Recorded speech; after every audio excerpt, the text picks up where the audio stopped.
ध्यान दो भाई सभी विद्यार्थी, लिखना बंद कर दो।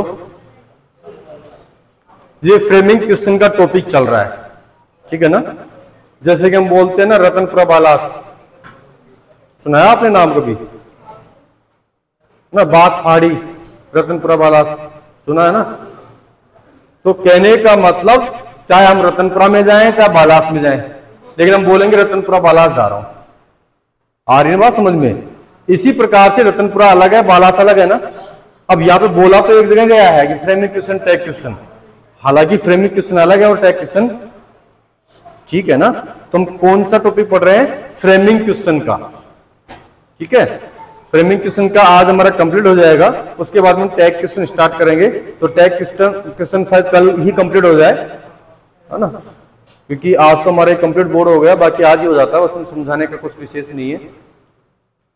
ध्यान दीजिएगा, WH वर्ड, यही वो शब्द हैं जो आपको फ्रेमिंग क्वेश्चन बनाने में सहायता करेंगे, प्रश्न का उत्तर बनाने में और उत्तर का प्रश्न बनाने में, ठीक है ना। इन्हीं से ही हमारे क्वेश्चन की शुरुआत होती है।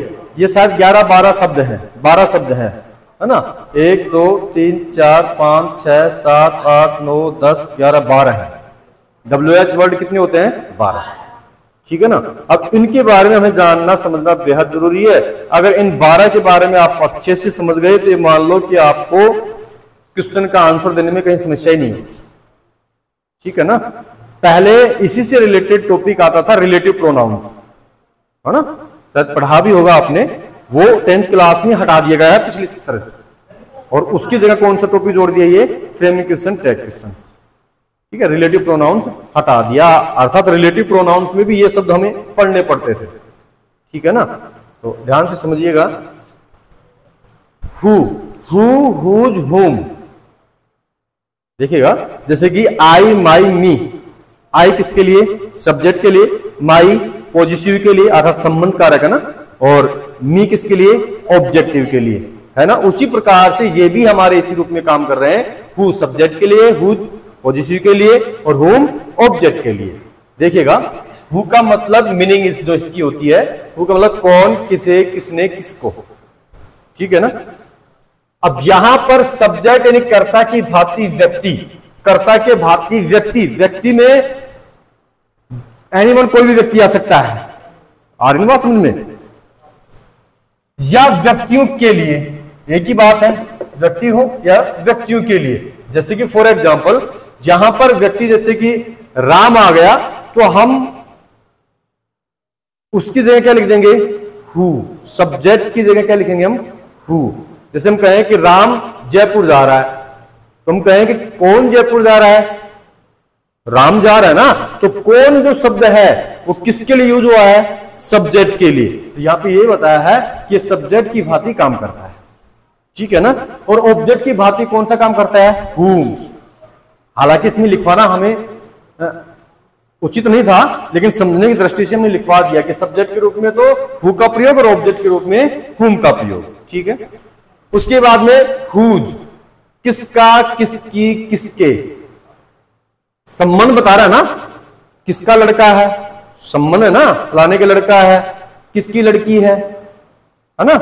उसके बाद में किसके भाई बहन है, हुआ नहीं हुआ, तो संबंध स्थापित कर रहा है। तो स्वामित्व संबंध, ये एक तो स्वामित्व अधिकार, जैसे कि ये मेरी कार है, तो माई शब्द क्या पॉजिटिव है ना, तो ये प्रकार से अधिकार भी जमाता है, और अर्थात स्वामित्व का भाव भी उत्पन्न होता है और अधिकार का भी, है ना। स्वामित्व अथवा अधिकार व्यक्त करने के लिए व्यक्ति के लिए, ठीक है ना। हम किसका प्रयोग करेंगे? हुज का, हुम का, किसे, किसको, ठीक है। यहां पर ऑब्जेक्ट के रूप में व्यक्ति अथवा व्यक्तियों के लिए हम कहें कि राम ने मोहन को पेन दिया, राम ने किसको पेन दिया, आ रही बात समझ में। यहां पर ऑब्जेक्ट के रूप में वर्क किया जाएगा, कार्य किया जाएगा, अर्थात जब हम इनका यूज करेंगे तो इन शब्दों को हम हटा देंगे। जैसे कि मान लो यहाँ पे सब्जेक्ट को हटाकर क्या लगा देंगे हम? हु, तो हमारा क्वेश्चन बन जाएगा ना। अब यहां पर जैसे पॉजिटिव वर्ड को हटा करके, पॉजिटिव वर्ड हमें नहीं लिखना है, जैसे मेरा पेन, तो यहां पर माई की जगह किसका प्रयोग कर देंगे हम? हुज का, और मी की जगह या फिर कोई भी ऑब्जेक्ट रूप आए तो हम किसका प्रयोग कर देंगे? होम का। उन शब्दों को हमें हटाना है, तो प्रश्न ऑटोमेटिक बन जाएगा, ठीक है ना, एग्जाम्पल से हम समझाएंगे आपको। वाट यानी क्या या फिर कौन सा। ये सब्जेक्ट तथा ऑब्जेक्ट के स्थान पर सामान्य पूछताछ के लिए उपयोग होता है, समझ रहे हो ना। जैसे कि सब्जेक्ट तथा ऑब्जेक्ट, मोहन ने क्या पहन रखा है, यहां पर ऑब्जेक्ट के रूप में हो गया, है ना, हो गया ना। और सब्जेक्ट के रूप में भी वर्क किया जाता है ये, ठीक है। बाकी एग्जाम्पल आपको समझाएंगे तो अच्छे से समझ में आएगा ये। उसके बाद भी वर्ब के संबंध, अर्थात क्या हो रहा है, ये वर्ब के रूप में पूछ रहा है ना, क्या हो रहा है भाई, कार्य हो रहा है तो उसकी पूछ क्या हो रहा है, तो वर्ब के रूप में पूछ रहा है ये, तो वर्ब के रूप में भी इसका प्रयोग किया जाता है। अब वेहर शब्द आपको पता है कि स्थान के बारे में पूछता है। जैसे कि I am going to Bansur, तो इसका प्रश्न कैसे बनेगा, है where are you going, where are you going. क्योंकि हम बानसूर शब्द को हटा दिए, किस लिए हटा दिए हैं, क्योंकि हमारा स्थान पूछ रहा है, इसलिए स्थान शब्द की जगह हमने किसका प्रयोग कर दिया है, वेहर का, अर्थात स्थान सूचक शब्द के लिए।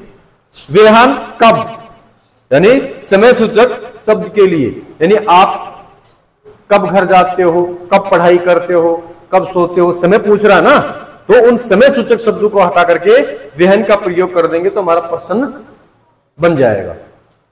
वाई, क्यों या किस लिए, तो कारण या उद्देश्य के लिए। आप घर क्यों जा रहे हो, है ना, कारण या उद्देश्य है ना, क्यों जा रहे हो, तो उसी स्थिति में हम वाई का प्रयोग करेंगे। विच यानी क्या होता है, कौन सा या कौन सी या कौन। अब कौन इसका भी अर्थ होता है, इसका भी होता है ना। बहुत बार आप देखोगे कि इन शब्दों का आप कहोगे सर जी हु का मतलब कौन, किसी ये तो लिखवा ही नहीं था, और कोई तीसरा भी अर्थ होगा, है ना। तो डबल एच वर्ड की कहानी है, जब आप बार बार प्रैक्टिस करोगे तो अच्छे से समझ में आएगा। विथ, कौन सा, कौन सी और कौन। यहां पर सब्जेक्ट के रूप में वस्तु व व्यक्तियों में से चयन करने के लिए, यानी दोनों में से एक को चयन करना है, उसके लिए हम विच का प्रयोग करते हैं, है ना। हम कहते हैं कि बर्फी खाओगे, लाडू खाओगे, कौन सी चीज खाओगे, कौन सा पूछा ना, उसमें से ऑप्शन दिया है, तो चूज करने के लिए हम विच का प्रयोग करते हैं। ऑब्जेक्ट के रूप में भी उपयुक्त के रूप में, उपयुक्त का मतलब ऑब्जेक्ट के रूप में व्यक्ति या वस्तु है, उसको चयन करने के लिए हम विच का प्रयोग करते हैं, ठीक है ना। हाउ यानी किस तरह, ये कार्य करने की विधि पूछता है कि आप किस तरह मेहनत करते हो, किस तरह पढ़ाई करते हो, किस तरह काम करते हो, विधि पूछ रहा है ना ये। तो यहां पर हम कार्य करने की विधि, आवागमन के साधनों, जैसे कि आप किस प्रकार से आए हो, किस साधन से आए हो, तुम किसका प्रयोग करेंगे, हाउ का। कुशलता पूछने के लिए, कुशलता मतलब आप किस तरह से रहते हो, आप कैसे हो, तो उसमें भी हम हाउ का प्रयोग कर सकते हैं। हम बोलते हैं ना हाउ आर यू, आप कैसे हो। हाउ मनी, अब ध्यान दीजिएगा इन दोनों का मतलब एक ही होता है, कोई ज्यादा विशेष डिफरेंट नहीं। डिफरेंट है तो क्या है कि हाउ मनी जिसमें हम गणना कर सकते हैं, गिन सकते हैं, और हाउ मच जिसमें हम गिन नहीं सकते। आ रही बात समझ में, वैसे जिसमें बताया है, बाकी इतना डीपली आपको समझने की या समझाने की आवश्यकता नहीं है। हाउ मनी यानी कितने या कितनी, या फिर व्यक्तियों वस्तुओं की संख्या जानने के लिए हम गिन सकते हैं ना, व्यक्तियों को और वस्तुओं को, ठीक है। और हाउ मच कितना, कितनी, वस्तुओं की मात्रा, मात्रा का मतलब जैसे कि पानी कितना लीटर है, उसको गिन सकते हैं क्या, पानी को, एक पानी दो पानी, नहीं गिन सकते ना। तो ऐसी चीज जिसको हम गिन नहीं सकते और मात्रा का अभाव उत्पन्न हो, तो वहां पर हाउ मच का प्रयोग करना है। और जहां पे हम काउंटिंग कर सकते हैं, गिन सकते हैं, तो वहां पे किसका प्रयोग करना है आपको, हाउ मनी का। वस्तु की मात्रा, धनराशि या कीमत के लिए। उसके बाद में हाउ लॉन्ग यानी कब से, कितने समय से, तो कार्य की अवधि या समय अवधि जानने के लिए किया जाता है, ठीक है। तो आज के लिए इतना काफी है, बाकी कल इसी सारणी से रिलेटेड आपको एग्जाम्पल समझाए जाएंगे, और उसके बाद में टैग क्वेश्चन हम कल ही कंप्लीट करने की कोशिश करेंगे, है ना। लेकिन हमारा टारगेट 1 तारीख तक का है, 1 तारीख के बाद में हम बुक स्टार्ट कर देंगे। जिन विद्यार्थी के पास में बुक नहीं है, स्कूल से नहीं खरीदे, वो विद्यार्थी बुक खरीद लेंगे, ठीक है ना। कॉपी कहीं पर भी नहीं खोओगे, कॉपी प्रॉपर आप रखोगे। ऐसे नहीं है कि ग्रामर बंद हो गई तो ग्रामर की कॉपी आप घर छोड़ के आ रहे हो, ऐसा नहीं करना है। ग्रामर की कॉपी रेगुलर लेके आनी है, और रेगुलर आपको पढ़ना है, चाहे हम पढ़ने के लिए आपको कहें ना कहें, क्योंकि शनिवार को अब से पहले जितना भी पढ़ा दिया है यानी ग्रामर में और बुक में, वो सारा इंक्लूड होकर के आएगा। ठीक है, तो पर डे जितना पढ़ाया उतना आप पढ़ के आया करो।